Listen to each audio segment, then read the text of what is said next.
এই যে আমি চলে এসেছি আবার একটা নতুন মিনি ব্লগ নিয়ে তোমাদের সাথে শেয়ার করতে। জানি আবার দেরি হয়ে গেছে, কারণ রিজেন্টটা আমি আগের ব্লগে তোমাদেরকে বলেছি, প্লিজ একটু ম্যানেজ করে নিও। তো আমি আর ওয়েন্দিলা গিয়েছিলাম হচ্ছে আমরা ধূমকেতু দেখতে। ফার্স্ট ডে ফার্স্ট শো দেখার কথা ছিল, কিন্তু বইটার এতটাই হাইপ ছিল যে আমরা যখন অ্যাডভান্স বুকিং করেছিলাম তখন লেকমলে 11:35 মুভিটা ফার্স্ট ডে ফার্স্ট শো ছিল, কিন্তু তারপরে দেখলাম হঠাৎ করে সকাল 7টার সময় ফার্স্ট মুভি হয়। তো যাই হোক, আমি বইটার ব্যাপারে বেশি কিছু বলতে চাই না, তবে আমি চেষ্টা করবো আমার যেটা মনে হয়েছে পার্সোনালি সেটাই বলার।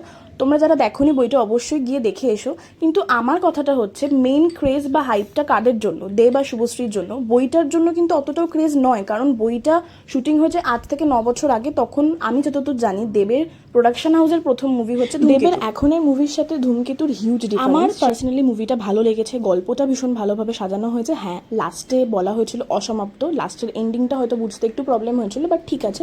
তো এটা নিয়ে বেশি কিছু বলতে চাই না, আজকের ব্লগটা এতটুকুই। অবশ্যই জানিও কেমন লাগলো।